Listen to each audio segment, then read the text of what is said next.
Before we get to today's commentary, I want to remind everyone to please follow us on X and on our other social media platforms, to subscribe to our YouTube channel and also on Rumble, and if you have time, to our Substack as well. This show needs your support, and we're grateful for it. So what are we talking about today? Well, today's commentary is again in the line of culture and religion and how those are upstream of politics. Today's commentary is entitled, "This Too Shall Pass: Why Christianity is the Antidote to Progressivism." We begin with a quotation from someone who is often quoted on our show, the great G.K. Chesterton, who wrote, "Societies are far gone in depravity when toleration is considered a good in itself without regard to the thing tolerated." Wokeness is an outgrowth of Christianity. So historian Tom Holland argues in Dominion, the Making of the Western Mind. If he had followed his argument to its logical conclusion, he would have arrived at the same conclusion I have, that woke progressivism is destined to crash and burn. This is because its adherents find it impossible to live up to their own utopian visions. Inevitably, the cognitive dissonance of living in a constant state of self-contradiction will translate into a burning desire to punish others for their own imperfections. At that point, the reactionary response will ensure their destruction. Holland offers numerous examples of Christian sects following this pattern. The Taborites were a Christian community who, in 1419, established a utopian settlement outside of Prague. It was a communistic society, no ranks or authority, total equality, everything shared, with the primary focus upon paying witness to Christ. Whilst claiming to be peaceful and compassionate in spreading God's love to all, the Taborites decided that those identified as enemies of the Lord must be put to the sword, which they proceeded to do with righteous enthusiasm. This naturally stoked fear and hostility, and in 1434, the Taborites were trounced by an army of more moderate Hussites. Holland, however, resists the temptation to apply this lesson from history to our current iteration of woke progressives. His final chapter, entitled Woke, ends lamely. It fails to say whether he sees wokeness as good, bad, or merely irrelevant to the challenges facing 21st century Western civilization. I am nonetheless persuaded that Holland is correct about the origins of wokeness. It has certainly developed from a secularized version of the Christian values of care and compassion, of righting injustice and oppression. Wokeness cannot properly be said to reflect Christ's gospel teachings, however. I speak here of the kind of Christianity which aims to bring out the best in its followers and to foster the best in those who have not yet seen the light, through not only preaching the good news, but also living out our Christian values fully. I'd appreciate hearing from you in the comments about whether you see the same connection between Christianity and wokeness, or whether you disagree with what I'm saying here and what Mr. Holland is putting forth in his book. But as I was saying, that is not what wokeness is about. It is evangelical in outlook, but not in a Christian way, because woke progressives are not spreading the word of Jesus, but instead disseminate an ideology that is essentially secular. The distinction between the secular or seculum and the religious or religio was first made by St. Augustine to distinguish pagan times from the Christian age. This final transition is perhaps best marked by the views on tolerant, pluralist government set out by William Penn in his Four Frames of Government, and John Locke's liberal, secular, pluralist state conceived in his Two Treatises of Government. Penn held that separation of church and state was the optimal way to ensure religious freedom, but he also believed that the state would need constitutional checks and balances to prevent the growth of tyranny. Locke put his trust in the sovereignty of an elected parliament and the consent of the governed. Both men believed that the primacy of individual conscience was sufficient to enable Christian values to suffuse affairs of state, and that keeping politics out of religion would best protect freedom of conscience. But for today's woke progressive, the idea of freedom is meaningless. All that matters is belief in their own infallibility, an obsession with imposing their will upon everyone else. They are actually regressive in expecting the rest of us to simply give in and dance to their tune. This has been expressed most recently in legislation compelling certain speech and also in laws prohibiting what governments have begun to label as misinformation, disinformation, or even hate speech. Jordan Peterson has spoken extensively about the issue of compelled speech, particularly in the context of using gender-neutral pronouns. He argues that legislation compelling individuals to use specific pronouns infringes upon free speech rights. In one of his statements, he said, quote, "I am opposed to legislation which determines what words myself and others are required to utter, because I do not believe that other people have the right to determine what language I use, when the words being used are artificial constructions of people I regard as radical ideologues whose viewpoint I do not share." End quote.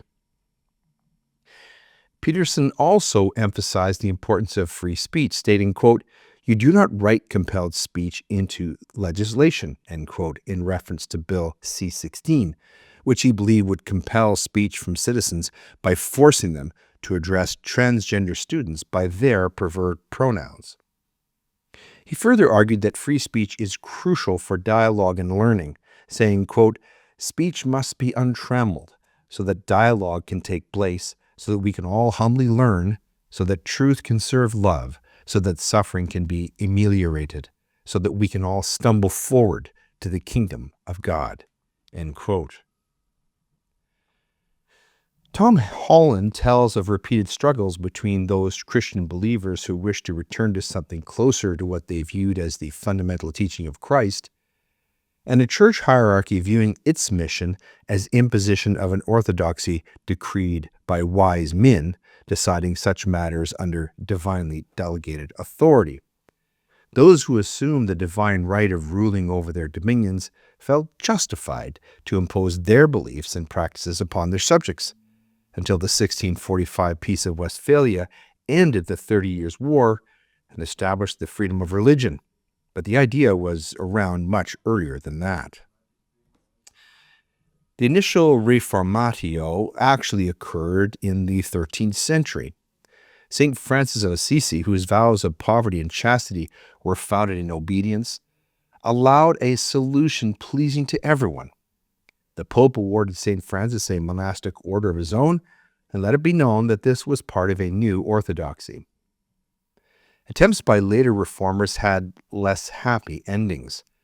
By the time Martin Luther was tried for heresy in 1521 and was excommunicated by the Vatican, the idea that a believer was answerable to their own conscience was attractive to many who no longer believed that the Church acted under God's authority.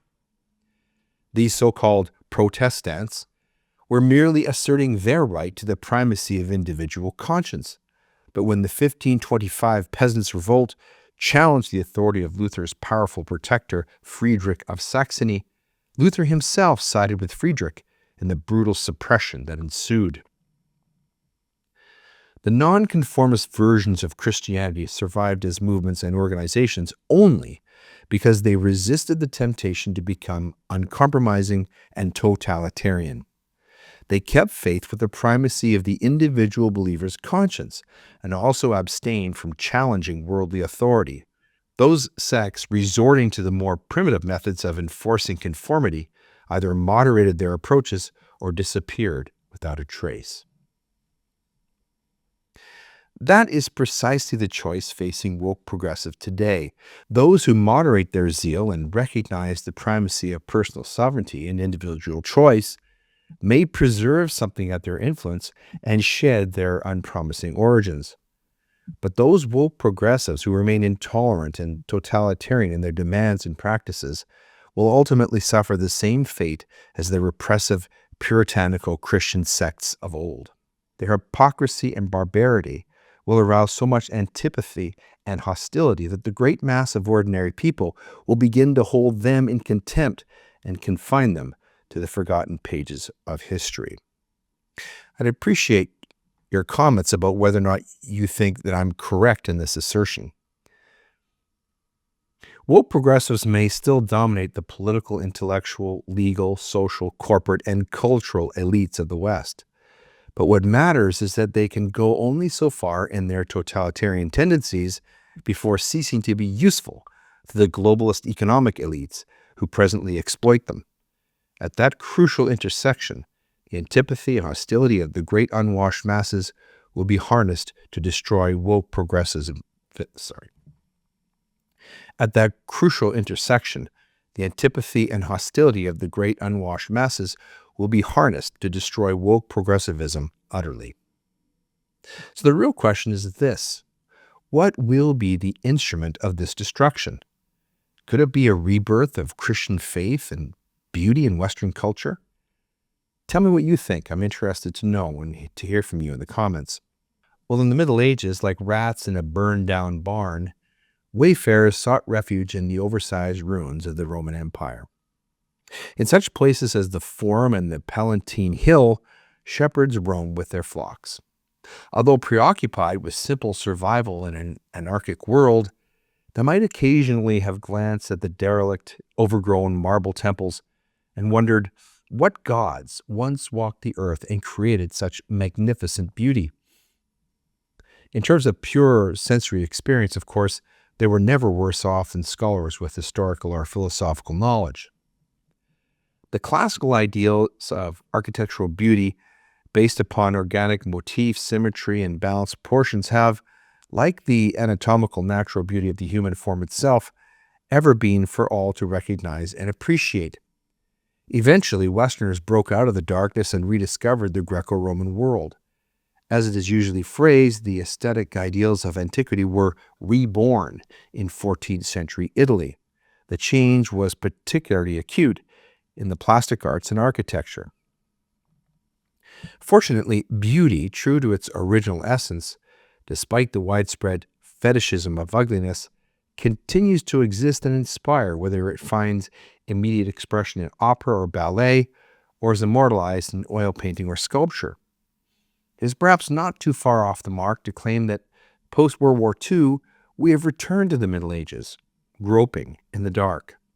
Having departed from the aesthetic ideals of antiquity and Judeo-Christian religiosity, it is increasingly clear that we find ourselves in a crippling identity crisis. I'd be interested to hear from you in the comments about what you think about modern-day art versus the great artworks of the past, whether what's being made today is ugly or beautiful in relation to the works of the great masters. A power vacuum in human society, be it a remote village or the global community itself, is never allowed to last very long. If the prevailing view in the West is that we have nothing worth fighting for, then we will face our known enemies at a fatal disadvantage. We may look down upon non-Western cultures as being both technically and socially backward. However, if aliens have faith in themselves and the will to fight, convince believers with an expectation of ultimate triumph, then they could soon surprise us on the battleground for Western society. The demographic imbalance between Christians and Muslims has been tipping in recent years. Insidiously, ancient cities are changing hands. We have already decided to lay down our weapons and let the barbarians occupy our homes, then the death throes of civilization will be short-lived. A lasting relationship at the heart of the identity crisis is obvious.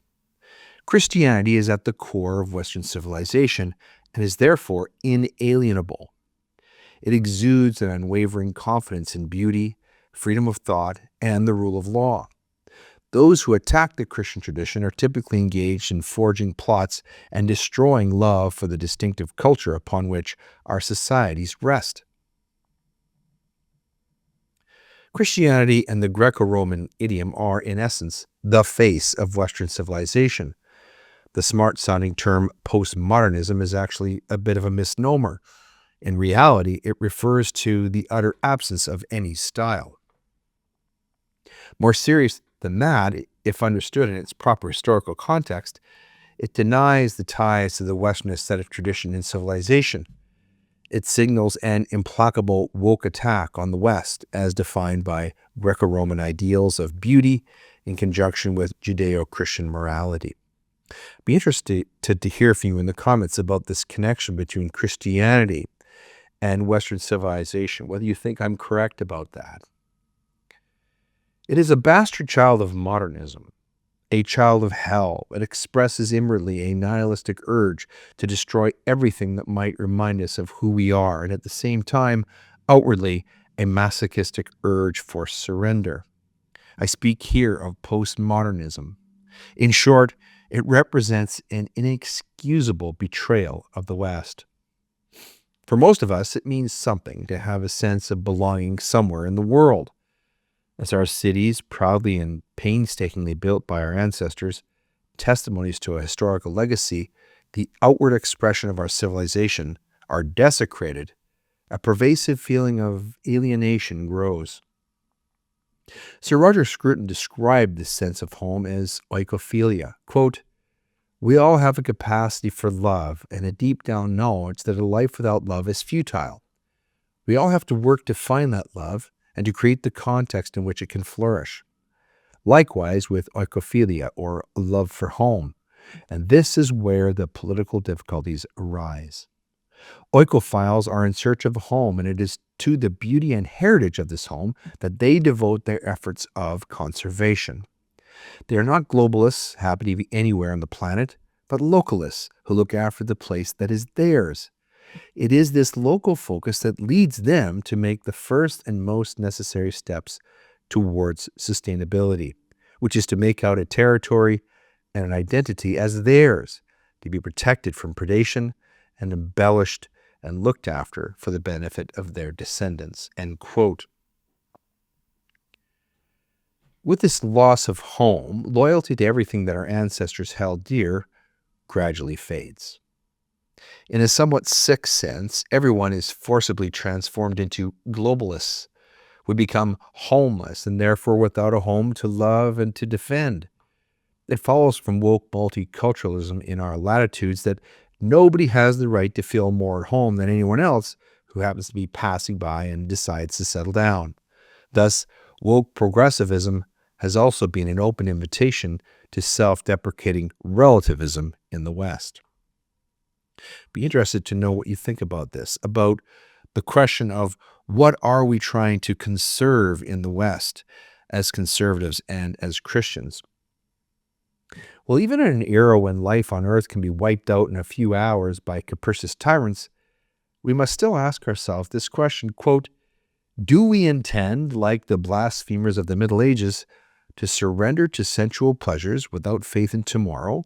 Or are we prepared to stand and fight against the urges of folly and fight for everything that is beautiful and good in the world of which God has made us his stewards?" Indisputably, refining the cultural trends of their time, Renaissance artists and Protestant reformers were instrumental in rescuing us from the chaotic, life-denying, and flagellant darkness of the Middle Ages, rescuing our joy of life from antiquity. Threatened by barbarians invading our lands from outside, but even more so by false woke apostles tempting us to renounce and remove all traces of our own past, we are back in the Middle Ages. So we must remember what the shepherds in the ruins of Rome realized as they drove their animals back and forth between the hilly pastures, that beauty is simple, like piety. To long for your beloved as she smiles and reaches out for you, or to pray to God, requires neither pedantic reminders from others or metaphysical studies. Those who steal beauty from us in exchange for ugliness or nothingness are the same ones trying to steal our faith from us and our hope. We cannot know whether there will be another deliverance from darkness and a rebirth of beauty of faith, but those of us who love and believe are obliged to persevere, to rebuild a Christian culture. So how do we do that? I appreciate your comments in this regard. I'm going to tell you what I think. So let's talk next about the rebirth of Christian faith and beauty in Western culture and focus on the United States and Canada. Western culture, particularly in the United States and Canada, has undergone significant transformations in its religious and aesthetic landscapes over the past century. The 20th century witnessed a decline in traditional religious observance driven by secularization, scientific rationalism, and cultural shifts toward individualism. However, recent decades have seen signs of a rebirth of Christian faith, accompanied by a renewed appreciation for beauty as a conduit for spiritual expression. And this resurgence is not a mere return to historical norms, but a dynamic reimagining of Christianity's role in shaping culture, identity, and aesthetics. In the US and Canada, this rebirth manifests in vibrant religious communities, a revival of sacred art and architecture, and a growing intellectual and cultural engagement with Christian themes. So let's explore the dimensions of this phenomenon, examining its roots, expressions, and implications for Western culture. So let's start with some historical context and talk about the decline and the seeds of renewal. To understand the birth of Christian faith, we must first consider the decline that preceded it. The 19th and 20th centuries saw the rise of secular ideologies, positivism, Marxism, and existentialism that challenged the centrality of Christianity in Western life. In the U.S., the Scopes trial of 1925 symbolized the tension between faith and science, while in Canada, the Quiet Revolution of the 1960s in Quebec marked a sharp turn away from Catholic dominance toward secular governance. By the late 20th century, church attendance in both nations had plummeted. A 2020 Pew Research study found that only 40% of Americans attended religious services regularly, down from 70% in the 1950s. And here in Canada, Statistics Canada reported that by 2019, only 23% of Canadians attended religious services monthly, with younger generations increasingly identifying as spiritual but not religious, whatever that means.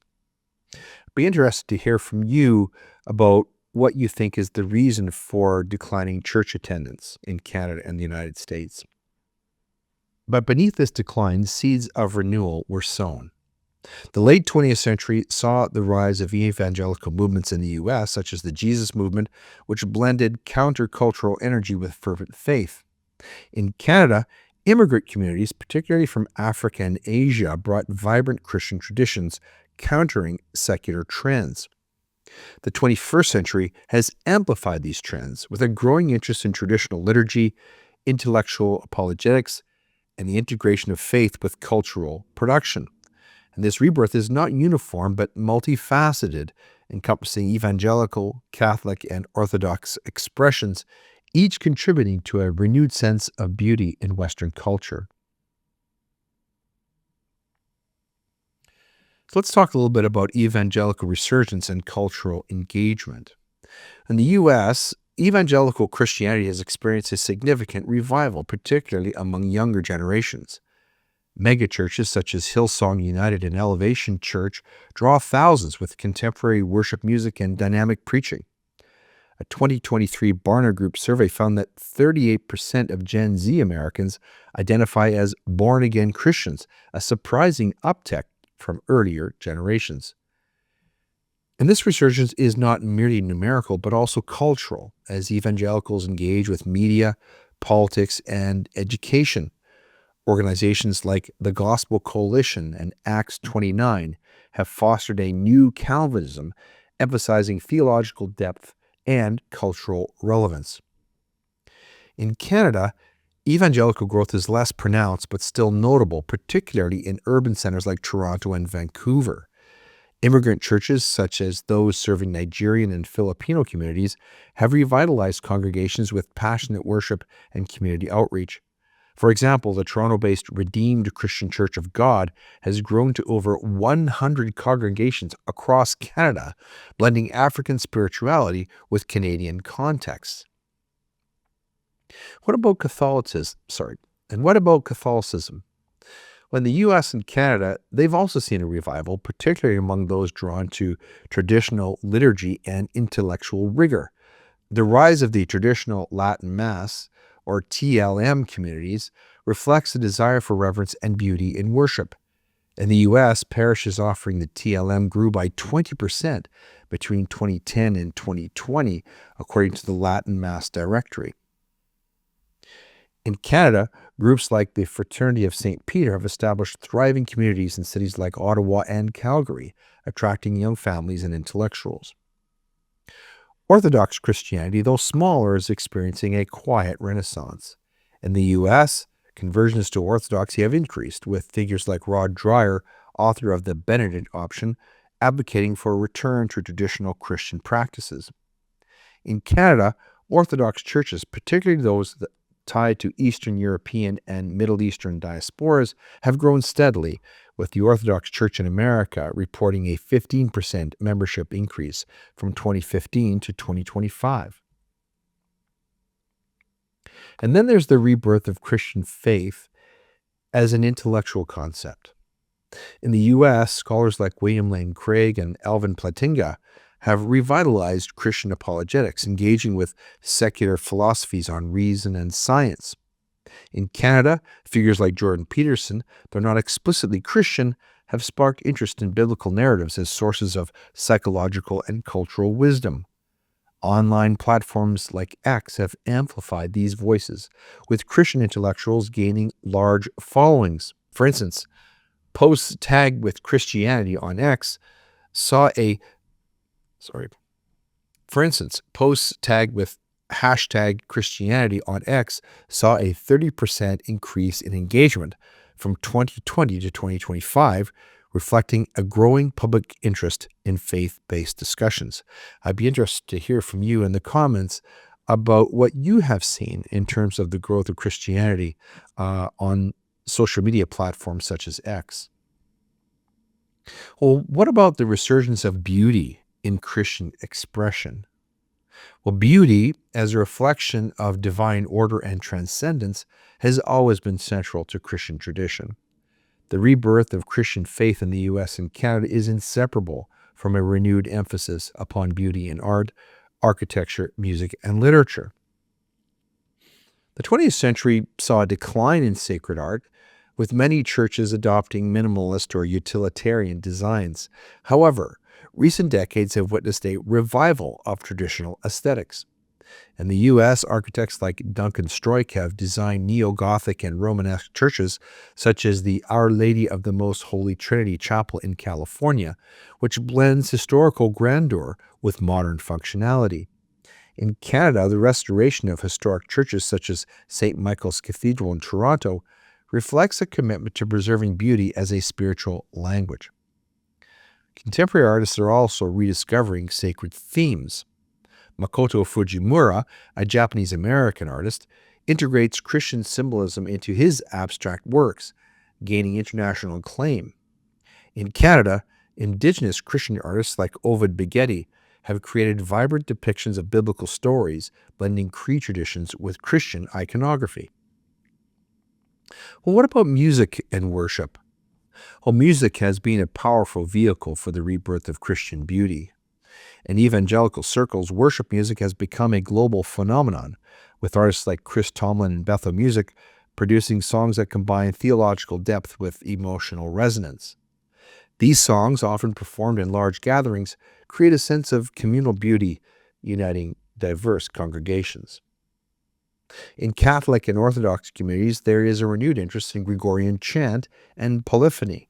The 2023 album Mysterium Fidei by the Benedictine monks of Norcia topped classical music charts, reflecting a hunger for transcendent soundscapes. In Canada, choirs like the Vancouver-based St. James Music Society have revived sacred choral traditions, drawing diverse audiences.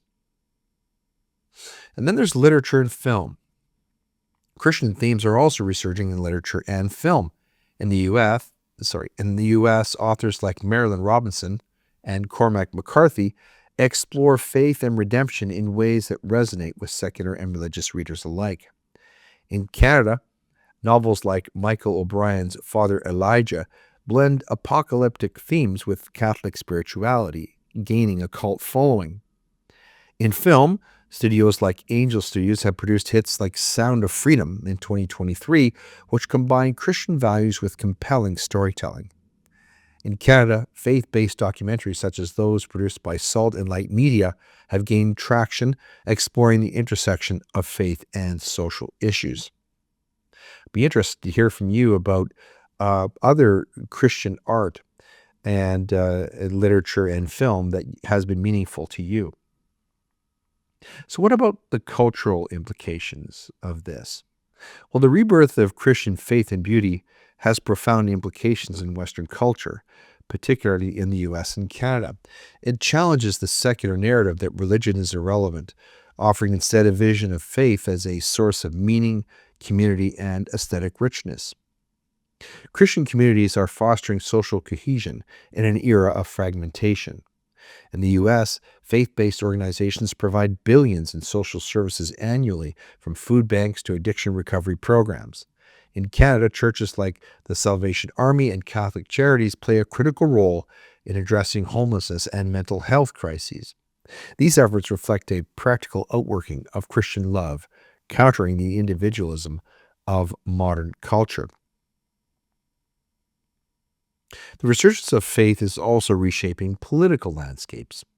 In the U.S., Christian voters remain a powerful force, with 82% of white evangelicals supporting conservative candidates in the 2024 presidential election, according to exit polls. However, younger Christians are increasingly diverse in their political views, advocating for issues like environmental stewardship and social justice, which they see as being rooted in biblical principles. I'd be interested to hear from you in the comments about whether or not you agree with that. In Canada, Christian influence is subtler but growing. The Christian Legal Fellowship has gained prominence in defending religious freedoms, while faith-based advocacy groups influence policies in education and family life. This engagement suggests that Christianity is not retreating, but instead actively shaping public discourse. So the revival of beauty in Christian culture challenges the utilitarianism of modern aesthetics. By prioritizing sacred art, music, and architecture, Christians are offering an alternative to the often sterile or commercialized cultural products of secular society. And this renewal has broader appeal, attracting those who may not share the faith but are still drawn to its beauty. So what are the challenges? What are the critiques? Well, despite its vibrancy, the rebirth of Christian faith faces challenges. Critics argue that it risks becoming insular, appealing only to those already predisposed to faith. Others point to the tension between traditionalism and modernity, as some communities resist cultural engagement in favor of separatism. In Canada, the legacy of residential schools complicates Christian outreach, particularly among Indigenous populations, requiring humility and reconciliation. Moreover, the commercialization of Christian culture, seen in the proliferation of Christian merchandise, raises questions about authenticity. The challenge is therefore to maintain the integrity of faith and beauty in a consumerist society. Be interested to know what you think about that. How do we maintain the integrity of the faith in a society that is also focused on materialism? Finally, the rebirth of Christian faith and beauty is a multifaceted phenomenon rooted in a desire for meaning, community, and transcendence. From evangelical megachurches to Catholic and Orthodox liturgical revivals, Christians are reasserting their cultural presence. The resurgence of sacred art, music, and literature reflects a deep hunger for beauty as a reflection of divine faith. While challenges remain, this rebirth offers a hopeful vision for Western culture, one that integrates faith with creativity and community. And as this movement grows, it has the potential to reshape not only religious life, but also the broader cultural landscape, inviting both believers and skeptics to encounter the beauty of the Christian story. We close with another quotation from G.K. Chesterton, which reads, These are the days when the Christian is expected to praise every creed except his own." End quote.